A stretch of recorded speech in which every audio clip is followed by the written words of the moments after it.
Hi friends, అందరికీ నమస్తే. Welcome back to our channel. బీరకాయ టమోటాతో ఇలా ఒకసారి పచ్చడి చేసుకుంటే ఒక ముద్ద ఎక్కువే తింటారు. అంత టేస్టీగా ఉంటుంది. ఎక్కువ టైం కేటాయించకుండా కేవలం 10 నిమిషాల్లోనే మనం ప్రిపేర్ చేసుకోవచ్చు. ఇలా లేత బీరకాయలు తీసుకొని పైన పొట్టును లైట్గా తీసేయాలి. ఇలా తీసేసిన తర్వాత దీనిని చిన్న చిన్న ముక్కలుగా కట్ చేసుకోవాలి. ఈ పచ్చడి మనం వాటర్ వేయకుండా ప్రిపేర్ చేసుకుంటాం కాబట్టి మనకు 2 డేస్ వరకు కూడా నిల్వ ఉంటుంది.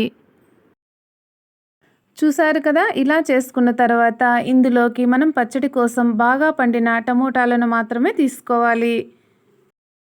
మనం బీరకాయలు ఏ క్వాంటిటీలో తీసుకుంటామో దాదాపు టమోటాలు కూడా అంతే క్వాంటిటీలో తీసుకోవాలి. ఇలా చిన్న చిన్న ముక్కలుగా కట్ చేసుకుంటే సరిపోతుంది. ఇలా ప్యాన్ హీట్ చేసుకొని 2 టేబుల్ స్పూన్ వరకు ఆయిల్ వేసుకొని మనం తినే స్పైస్ని బట్టి ఇలా పచ్చిమిర్చిని వేసుకోవాలి. పచ్చిమిర్చి హాఫ్ మినిట్ వరకు వేయించుకున్న తర్వాత ఇందులో మనం కట్ చేసి పెట్టుకున్న బీరకాయ ముక్కలు అలాగే టమోటా ముక్కలు కూడా వేసుకోవాలి. ఇందులోనే 15 to 20 వరకు వెల్లుల్లిని కూడా యాడ్ చేసుకొని ఈ మొత్తాన్ని ఆయిల్లో బాగా కలిసేంత వరకు కలుపుకోవాలి. ఇలా మూత పెట్టుకొని 5 నిమిషాల వరకు మీడియం టు లో ఫ్లేమ్లో మగ్గించుకోవాలి. ఆ తర్వాత ఇందులో పావు టీ స్పూన్ పసుపు అలాగే రుచికి సరిపడా ఉప్పు, కొంచెం కొత్తిమీరను కూడా యాడ్ చేసుకొని మరొక్కసారి మిక్స్ చేసుకోవాలి. ఇలా కలుపుకున్న తర్వాత ఈ మొత్తాన్ని కూడా పూర్తిగా చల్లారనివ్వాలి. అప్పుడే మనకు పచ్చడి పాడవకుండా ఉంటుంది. ఇలా చల్లారిన తర్వాత ఈ మొత్తాన్ని కూడా ఇలా మిక్సీ జార్లో వేసుకొని మనం గ్రైండ్ చేసుకుంటే సరిపోతుంది. ఇందులో చివరగా కొద్దిగా నానబెట్టిన చింతపండును కూడా యాడ్ చేసుకోవాలి. ఇందులో ఆల్రెడీ టమోటాలు యాడ్ చేసాం కాబట్టి మన టేస్ట్కు తగినట్లు మాత్రమే చింతపండు వేసుకోవాలి.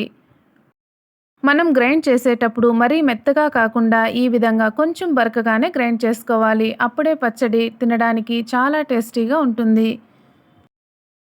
దీనిని పక్కన పెట్టుకొని ఇలా ప్యాన్లో 2-3 టేబుల్ స్పూన్ వరకు ఆయిల్ వేసుకొని ఇందులో కొద్దిగా జీలకర్ర అలాగే ఆవాలు కూడా యాడ్ చేసుకోవాలి.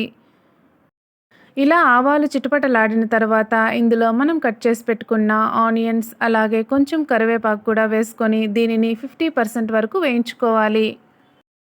ఇలా వేయించుకున్న దానిలో మనం గ్రైండ్ చేసుకున్న పచ్చడి మొత్తం వేసుకొని ఒకసారి బాగా మిక్స్ చేసుకోవాలి.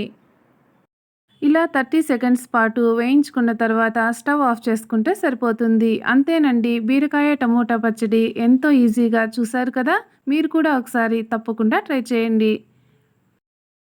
ఈ పచ్చడి ఇలా రైస్లోకే కాకుండా చపాతీ, పూరి, పుల్కా ఇలా ఎందులోకైనా చాలా టేస్టీగా ఉంటుంది. మన ఛానల్ని మొదటిసారిగా చూస్తున్నట్లయితే ప్లీజ్ సబ్స్క్రైబ్ అవర్ ఛానల్. అలాగే కామెంట్ చేయడం మాత్రం మర్చిపోకండి. తప్పకుండా లైక్ చేయండి అలాగే షేర్ చేయండి. Thank you for watching. Have a nice day.